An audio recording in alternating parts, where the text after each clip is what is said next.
రేవంత్ రెడ్డి గారు నీకు ఒక బంపర్ ఆఫర్ ఇస్తున్నాం. చలో నీకు ఒక బంపర్ ఆఫర్.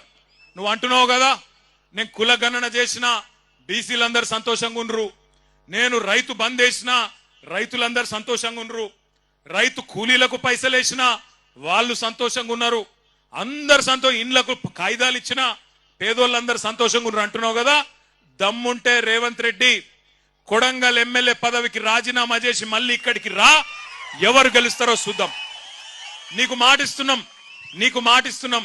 మేము ఇంతమంది రాము, నువ్వు భయపడకు. మేము ఇంతమంది రాము ప్రచారంకు. మా పట్నం నరేందర్ రెడ్డి నామినేషన్ వేసి ఇంట్లో కూర్చుంటాడు, బయటికి కూడా రాడు. మేము జిల్లా నాయకులం కొంతమందిని తిరుగుతాం.